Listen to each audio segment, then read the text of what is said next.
Maayong buntag, oras na para sa pinakabagong balita sa lagay ng panahon at sa mundo ng science and technology.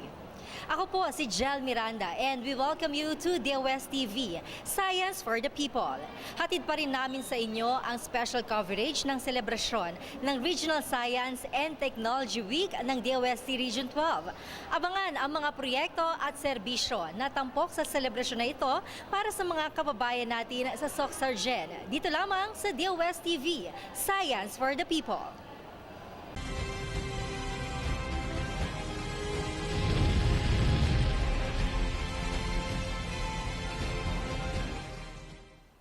Hello po, ako si Hilary Den Andales, isang grade 12 student dito sa Philippine Science High School, Eastern Visayas Campus.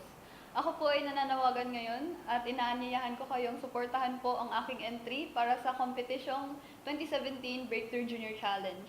Ngayon po ako ay nakaabot sa top 30 o sa semifinals ng competisyong ito out of thousands of entries around the world. And kailangan ko po ng inyong suporta sa pamamagitan ng likes and shares upang umabot yung entry ko sa finals o sa top 6 ng Breakthrough Junior Challenge. To support my entry, please click the link down below and you will find there my entry on the Breakthrough Facebook page. And the votes that count are positive reactions and shares, such as love reactions, haha reactions, wow, and likes.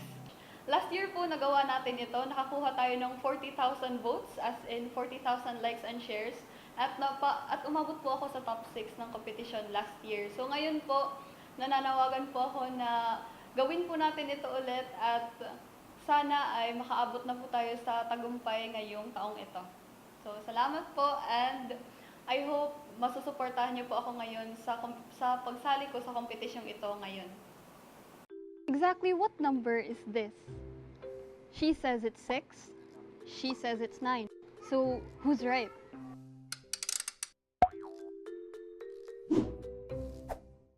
Actually, they're both right. They just saw it differently since they looked at it from different reference frames. Now, what exactly are reference frames? These are just a set of axes for locating space and a clock for measuring time, relative to which you make observations. I'll demonstrate. Once this car starts honking, all three observers will record its sound. But sound is a wave. Waves from a moving source, like the car, get bunched up in front and looser at the back. So for our case, those behind the car should hear the loose sound waves, a low pitch, while those in front should hear a high-pitched sound. When I analyzed their recordings, that was exactly what I found. So what sound was the car really making? A high-pitched sound, a medium-pitched sound, or a low-pitched sound? Well, it was really making all three pitches at the same time, each pitch relative to one observer. Then what if we had infinitely many observers? Then the car would be making infinitely many sounds, each sound relative to one observer. And even if they all disagreed, no one observer is wrong. What each observes is what the sound is. Similarly, if I throw this ball close to the speed of light, its light waves would also get loosened and bunched up, making it appear as different colors. With infinitely many observers, the ball would appear to be all colors at the same time, each color relative to one observer. So sound and light are relative.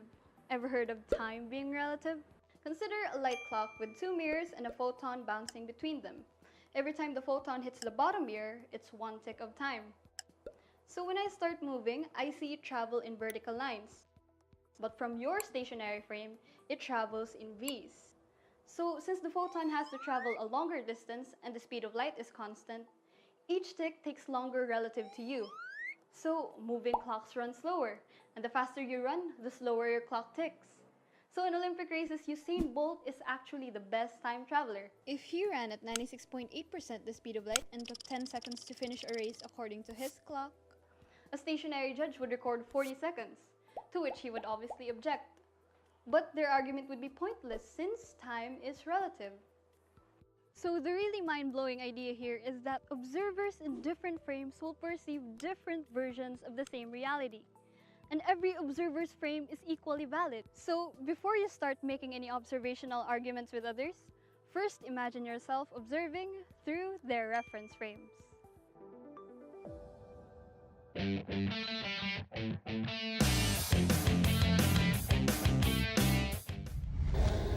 Isa sa mga tampok na aktibidad sa isinagawang selebrasyon ng Regional Science and Technology Week sa Soxargen ay ang S&T Summit, kung saan ipinakilala ang mga proyekto at serbisyo ng Department of Science and Technology para sa komunidad. At isa sa mga ipinakilala ay ang mga proyekto ng DOST, Food and Nutrition Research Institute para sa Mindanao. At upang ibahagi sa atin ang kanyang discussion, makakasama po natin ang Director ng DOST FNRI. Please welcome Dr. Mario V. Capanzana. Magandang araw, sir. Magandang araw naman at magandang araw din sa inyong mga tagapanood at tagapakinig. Alright, sir. Share niyo sa amin yung inyong topic sa ngayong discussion dito sa sinasagawang RSTW. Ang aking bahagi sa araw na ito ay ang pagbigay o bigay ng informasyon tungkol sa Food and Nutrition Research Institute. So ipinakilala ko ang aming mga proyektong ginagawa, kung bakit ito ginagawa at ano ay yung aming pamamaraan, particularly dito sa Mindanao. So unang-una, na-identify namin na may problema sa malnutrisyon, lalong-lalo na yung tinatawag nating stunting, na ayon sa pag-aaral, kailangan ito ay masugpo kung ang bata ay 6 na buwan hanggang 3 taon. At ito na nga ang aming ginawa, magkaroon ng isang teknolohiya na pwedeng ipakain doon sa mga bata. At ito yung Malnutrition Reduction Program na nagbigay kami ng mga teknolohiya, particularly sa mga entrepreneurs dito sa Mindanao. At isa na nga dito yung sa processing facility sa Sultan Kudarat na tinulungan namin magbigay ng kaalaman at mga equipment para makapag-produce doon sa complementary foods. At yun ay nabisita natin at nakakatuwa dahil nga maganda yung naging resulta ng aming adhikain na mag-produce dito ng mga complementary foods. Siyempre, sir, alam natin kung gaano kasigasig ang Department of Science and Technology sa pagbibigay ng serbisyo. So aside from this food innovation, ano-ano pa yung mga services na binabahagi natin, particularly dito sa Mindanao? Marong din kaming mga training na ginagawa, lalong-lalo na doon sa tamang feeding program. So katuwang natin dito yung DSWD, Department of Health, at saka yung mga local government unit, particularly yung mga tinatawag nating barangay nutrition scholars. So tinuturoan natin sila yung tamang pagpapakain sa bata, ano yung tamang edad, at saka yung hygiene at tamang meal planning ng mga nanay. So maraming project ang FNRI, hindi ba, sir? Pero sabi nyo nga kanina, ang stunting, isa din talaga sa tinututukan ninyo dito sa Mindanao. Sa ngayon, sir, ano pa yung nakikita ninyo na dapat bigyan natin ng prioridad na makakatulong sa community dito? Yung tinatawag nating mga food production, kasi particularly yung addressing yung food security. At natutuwa nga ako dahil nung pagbisita namin, napakayaman ng Mindanao para sa kanilang mga produkto, sa prutas. Siguro yung tamang kaalaman lang na kung paano ito magagamit at magkakaroon ng processing para medyo tumagal yung ating mga prutas at mga gulay. At sa ngayon, sir, of course, rehabilitation efforts para sa Marawi naman, baka meron tayong mga initiatives or mga plano para sa kanila? Matagal naming pinag-usapan at nagkaroon kami ng pagpaplano at mga proposal na tinanggap naman ng Department of Science and Technology para maging katuwang kami sa pag-rehabilitate ng Marawi. At bilang ahensya ng Food and Nutrition Research Institute, alam natin yung tinatawag na man-made or human type of disaster. At yun ay nagkakos ng maraming displacement, lalong-lalo na sa livelihood. At itong tututukan natin ay yung malnutrition.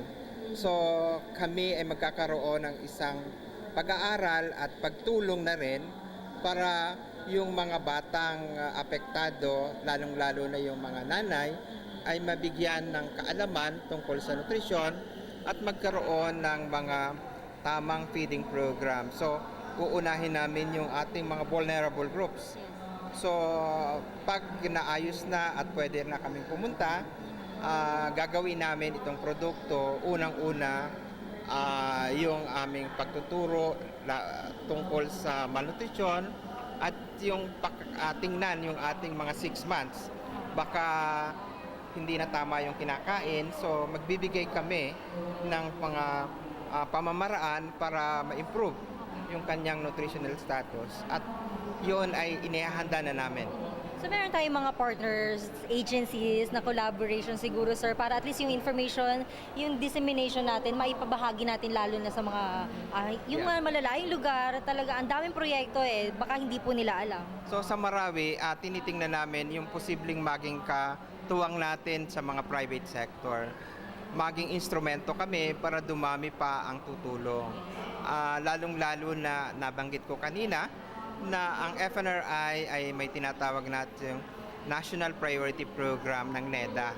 So, bilang authorized agency na tumulong ma-improve yung nutrition, kami ay kakatok sa ating mga donors para naman matulungan din ang Marawi at iba pang mga teknolohiya na pwede naming itulong. Baka meron pa kayong mga future plans. Siguro bago matapos ng taon, sir, marami pa tayong mga activities na gagawin. And by the coming year, ano pa yung mga plano natin for DOSTXII at para din sa kabuuan na siguro? Yeah, gusto ko lang sabihin na kami ngayon ay nagsasagawa ng pagpili ng mga successful partners ng ating technology transfer sa Malnutrition Reduction Program. At ang tawag natin dito yung Kabalikat Award. So sa pag natapos na namin yung pag-evaluate, kami ay magkakaroon ng isang awarding ceremony para kilalanin yung ating mga technology adapters at yung naggagawa ng pag-solve ng malnutrition, particularly yung ating mga local government units. So yun yung aming mga gagawin sa unang buwan ng susunod na taon. At isa sa aming mga malaking proyekto ay yung aming Expanded National Nutrition Survey sa 2018. Ito yung aming unang mandato na tingnan ang malnutrition ng ating bansa. At ito ay ayon na rin sa tinatawag nating Sustainable Development Goal. So yung datos ng Pilipinas para sa SDG ay nanggagaling sa amin. So very critical na makita natin yung kondisyon ng buong bansa, ng nutrisyon at yung kanyang sinasabing zero hunger target. Pahabol na lang, sir, syempre may ibang mga tao, ang sabi nila, ang nakakakain lang ng nutritious na pagkain ay yung may kakayanan na makabili ng mga ganitong klase ng pagkain.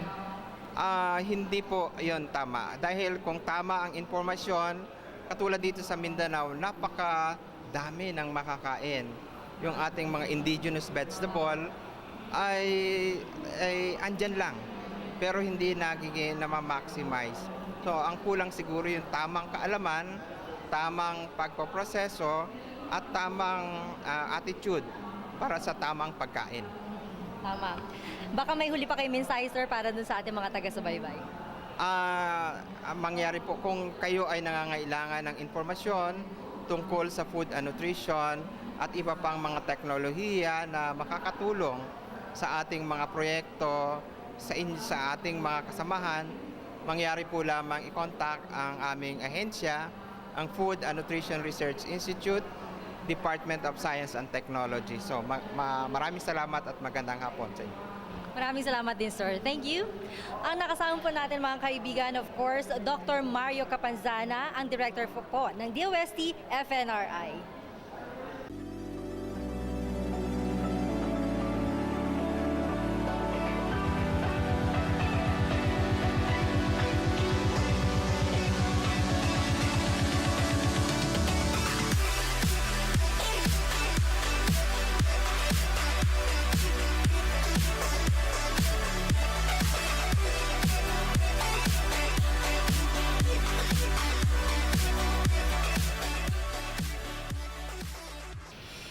Mga kasama po natin ngayon ang isa sa mga beneficiaries ng DOST program setup, si Engineer Alan Raffles, ang owner and president po ng Raffles Industrial Machine Shop Incorporated. Magandang araw, sir. Magandang araw po. Alright, sir. Ano po ba itong business ninyo na Raffles Industrial Machine Shop? Raffles Machine Shop po is a company which is engaged sa pag-manufacture and assemble ng mga parts of different companies dito sa Jensan. So, gaano nakatagal itong inyong negosyo? Since 1960s pa po. Pero nung nagsimula kayo, maliit ba o malaki agad ang inyong manufacturing? Maliit lang po. We started sa isang lathe machine lang po. Okay. So, kailan kayo nag-avail ng programa na set up sa DOST? About 5 years ago pa, ma'am. Na nabigay ng DOST. So, ano po yung ibinigay sa inyo na tulong? Yung para makabili ng lathe machine po na malaki na maka-accommodate ng maraming trabaho dito sa Jensan. So sa kabuuan, ano yung naging pagbabago after ninyong kumuha o mag-avail ng serbisyo from DOST? Nagrami po ang customer and then nag-increase din po ang income. Gaano kalaking porsyento, sir, ang nilaki ng profit ninyo? About 25%. Pero ito, nakikita kasi namin na malaki na talaga yung manufacturing industry. So ito ba, after 5 years nyo pa nakuha or simula nung nagkaroon kayo ng programa sa DOST? Before pa po sa DOST, parang additional na lang yung sa DOST, capital. So ano sir yung equipment na binili ninyo? Yun lang po, yung isang lathe machine na maka-accommodate ng maraming trabaho dito sa Jensan. Ang presyo po ng mga tires ninyo kumpara dun sa mga ibang kumpanya? Makakompete naman tayo sa presyo kasi direct naman tayo sa importer. And any future plans, sir? Meron pa ba kayong plano na mag-avail ulit ng serbisyo from DOST? Yes, meron pa. Kasi meron pa kaming equipment na dapat bilihin na tulong pa rin makaproduce ng malaking income. Any more messages, sir, dun sa mga ibang negosyante? Paano nyo sila encourage na lumapit sa DOST at mag-avail din ng set-up program? Sa mga kasama kong mga negosyante o manufacturer, anytime po pwede naman kayo makalapit sa DOST at para makabil kayo ng set-up program nila. So, para makatulong sa additional income ninyo. Maraming salamat, sir, and congratulations po. Thank you so much. Ang nakasama po natin mga kaibigan, of course, si Engineer Alan Raffles ng Raffles Industrial Machine Shop Incorporated.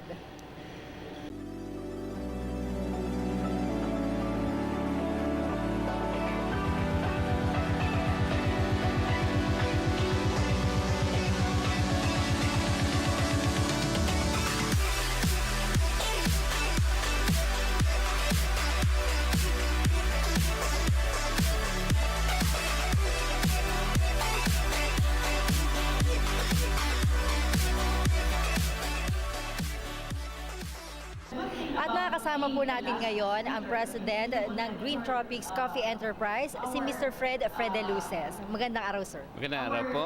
Ayan, sir. Ano ba itong inyong kumpanya? Ano ang inyong mga binibenta? Coffee po. Mga regular coffee at saka civet coffee. So, kailan nag-start ang inyong business? Nag-umpisa ito noong 2006. This is my 11 years na ngayon. So bakit ito naisipan ninyong negosyo? Actually, I used to work with NGO doon sa mga environmental conservation doon sa mga tribes, sa Blaan tribe sa Mount Matutom. And then napag-isipan namin na pwede palang income generating itong coffee by processing it at saka value adding. So nung nagsimula kayo ng negosyo ng kape, isang variety lang ba ng kape ang inyong binebenta?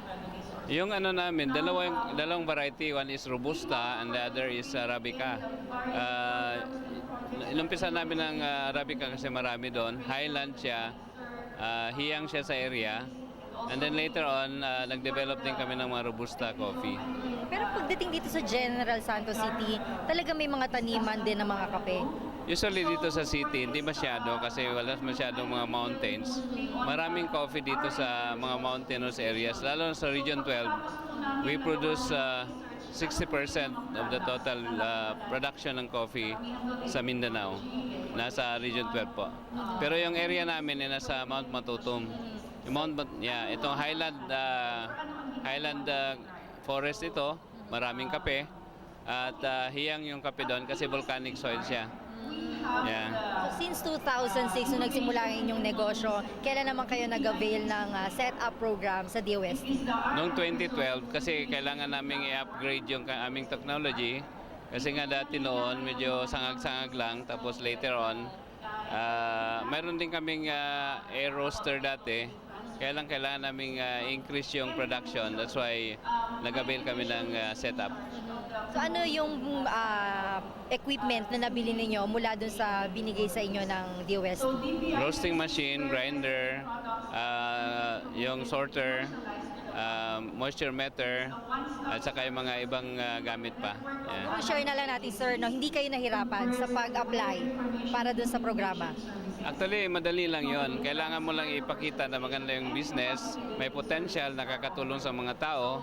Kasi this is helping yung mga tribal communities. At the same time, we are helping preserve yung environment. Kasi we don't cut trees, we just add yung coffee. Tapos is the environment that takes care of the fertilizer, takes care of the pests and diseases, and it's helping preserve yung forest. At ito, sir, may mga nakikita tayo ng mga iba't ibang klase ng kape. Pwede nyo po ibahagi sa amin? Ito, we have the regular coffee. We call this Matutum Brew. This is pure Arabica. Matutum Brew. Yeah. And then we also have Sarangani Blend, which is a mixture of Arabica and Robusta. And we have the pure Robusta. Ito siya yung medyo pinakamatapang ito in terms of caffeine. Pero pinakama-aromatic yung Matutum Brew. Pansinin nyo, yung mga pangalan namin sa is mga local. Kasi Origins Coffee. At ito, meron din tayo ditong siguro kayo na magpaliwanag. Ano ba ito, sir? Ito po ay yung civet coffee is only the ripest and the sweetest coffee. Sa gabi, aakyat yan, kakain siya, manginain, tapos kakainin niya yung sweetest and ripest coffee. Tapos before siya mag-retire sa dawn, pupupo, kaya ito. Magandang ito, samahan ng community at saka yung civet kasi day shift yung community, night shift naman yung civet. Okay. Yeah. So ito na talaga ay dumi nito. So from here, paano nyo na ito ginagawang kape? Iga-grind na lang to? Hindi pa. Lilinisin, tatanggalin yung balat nito. At saka we have machines that does it. Ito na yung seeds. And then ito na yung iro-roast. Iga-grind tapos ilalagay, ipapak dito. So ano yung kaibahan talaga ng lasa, sir? Ito is yung aroma niya is matingkad. Tapos medyo lower yung caffeine kasi nga na-extract ng civet part ng caffeine. Sabi nila, masarap daw talaga. Di ba? Dapat matikman namin yung kape na to. Pero magkano ang benta nung ganitong klase ng kape? Ito po, we're selling this at 600 pesos. This is 70 grams. Good for 10 cups. Bali, 60 pesos per cup. 600 pesos, 10 cups. 10 cups, o tama, 60 pesos per cup. So pagka bumibili ka sa mga coffee shop na worth 85 pesos ang isang maliit na tasa lang, di ba? Maliit lang yun. Oo, pwede na to. Panalo na. Oo, panalo talaga. At saka gawang Pinoy. Yes, yes. Local pa ito. At saka nakakatulong sa community, nakakatulong sa environment. Yeah. Malaki ang impact nito sa community kasi mas marami na silang pagkain ngayon. Tapos napapaaral napapag-aral yung mga bata, and then napipreserve yung environment. So compare natin, sir, before and after, nung wala pa ang set-up program na nakatulong sa inyong negosyo, kamusta po? Malaki po kasi better quality, mas mabilis yung production, at saka mas nakakarami yung in terms of marketing, mas maganda rin kasi naka-qualify kami sa FDA, which is needed sa mga products na kaya nito. Any future plans? Well, our dream for Mount Matutum is to be able to plant 2,000 hectares. Of the 2,000 hectares na dream namin, nasa 500 hectares na kami ngayon, is 1/4. So marami pang gagawin. That's why we're preparing the next generation. Yung anak ko on board na. We will continue that later on para matupad yung 2,000 na target namin. We are in partnership with community, lalo na yung mga Blaan communities. Kaya is win-win situation. May kita kami, may kita yung community, napipreserve pa yung environment. Huling mensahe na lang, sir. Baka meron kayong gustong pasalamatan, of course, DOST. And baka later on, makapag-avail pa kayo ng panibagong grant. And then doon sa ibang mga negosyante, encourage natin sila, sir, na mag-avail din ng ganitong klase ng programa. Maraming salamat po sa DOST, lalo na dito sa Region 12 na nabigyan kami ng chance. At saka panawagan ko po sa mga kapwa ko Pilipino, kailangan po magsipag, maging innovative, at tingnan natin kung anong produkto. Not necessarily kape, baka merong ibang product yan na pwedeng i-develop, at saka pwedeng i-present sa DOST kasi yung DOST is very much willing to help. And for sure, madali lang yun. Basta kompleto lang, maganda yung finances ninyo, maganda yung management, nakakatulong sa tao. And then I assure you, there's really an opportunity with the help of the DOST. Thank you po. Maraming salamat din, sir, and more power po. Thank you so much. Ang nakasama po natin si Mr. Fred Luces, ang owner ng Green Tropics Coffee Enterprise.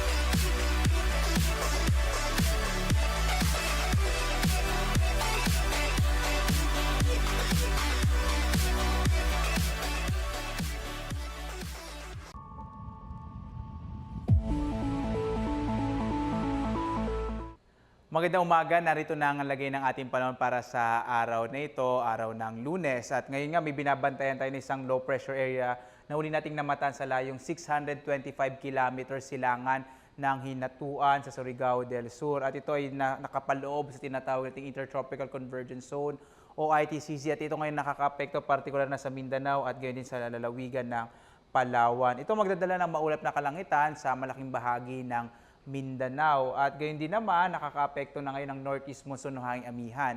Ito naman ang magdadala ng mga mahihinang pag-ulan, partikular na sa mga hilagang baybay ng ating bansa.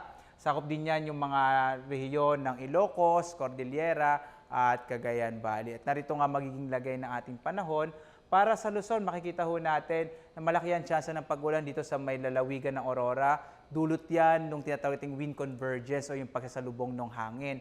Samantala, sa iba pang bahagi ng ating bansa, makararanas naman ng mga pulupulong pag-ulan, pagkidlat, pagkulog, partikular na dito sa Kamaynilaan at sa may katimugang bahagi ng Luzon. Samantala, dito po sa may hilagang bahagi ng Luzon, kagaya na nabanggit ko kanina, mga pulupulong mahihinang pag-ulan o light rains sa mga mararanasan, dulot naman ang umiiral na ngayon na hanging amihan. Posibleng medyo lumamig na rin yung panahon natin, dulot nga nung mas malamig na hangin nagmumula dito sa hilagang silangan. Ito yung dala ng northeast monsoon o hanging amihan. Pagdating naman natin dito sa may bahagi ng Visayas, mga pulupulong pag-ulan, pagkilat, pagkulog din na mararanasan para sa araw na ito at lalo itong nanggaganap sa hapon hanggang sa gabi. Sa paglipas naman po ng mga araw, in-expect po natin posibleng medyo maging maulap ang kalangitan dito sa may bahagi ng Visayas sapagkat makakaapekto yung low pressure area na ating binabantayan. Pagdating natin dito sa may bahagi ng Mindanao, kagaya po ng binanggit ko dito sa may Caraga, sa may Davao Region at sa may Soc-Sargen, inaasahan natin na mas malaki ang tsansa ng mga pag-ulan dulot nga ng ITCZ o Intertropical Convergence Zone. At marito magpatuloy sa mga susunod na araw dahil inaasahan natin na lalapit pa ang low pressure area at may tsansa na maging bagyo. Iba pang bahagi ng Mindanao ay makararanas naman ng mga pulupulong pag-ulan, pagkidlat, pagkulog. May nakataas tayo ngayong gale warning dulot nga ng umiiral na hanging amihan. Itong mga baybayin sa Hilagang Luzon, sakop ang mga lalawigan ng Batanes, Cagayan, dito sa may Isabela, sa mga lalawigan ng Ilocos, La Union, Pangasinan at sa Aurora. Magiging maalon pa yung karagatan, kaya patuloy tayo nagpapaalala sa ating mga kababayan, lalo na ho doon sa may maliliit sa sakyang pandagat mga bangka na kung maaari wag mo nang pumalaot para makaiwas din sa mga pangalib na dulot ng malalakas na alon ng karagatan. Dahil nga may nakataas pa rin tayo na gale warning. Dulot pa rin yan ng umiiral na ngayon na hanging amihan. Samantala naman, ang araw natin lulubog mamaya alas 5:29 ng hapon at bukas, sisikat ito ganap na alas 5:51 na umaga. Muli, live po mula sa Pag-asa Weather Forecasting Center. Ako naman si Obet Badrina. Nag-uulat. Maraming salamat. Magandang umaga sa inyong lahat. DOSTXII would like to thank Filipino Creazione de Mano Incorporated. Visit their showroom at ground floor lobby, PSM-BFI Building, 318 Santolan Road, West Crames, San Juan City. SciDev, the world's leading source of reliable and authoritative news, views, and analysis on information about science and technology for global development. Visit their website at www.scidev.net. And that's it for today. For more information, just log on to www.dostv.ph and visit our social media accounts. And to know more about the regional celebrations of the National Science and Technology Week, visit www.nst.dost.gov.ph. Abangan din ang update sa lagay ng panahon mula sa DOST Pag-asa tuwing alas 5 ng umaga at alas 5 ng hapon. Always remember, in progress, science is the key. Kaya sabay-sabay tayong makiisa at gamitin ang siyensya. Kami ang DOSTV, the program that delivers science for the people.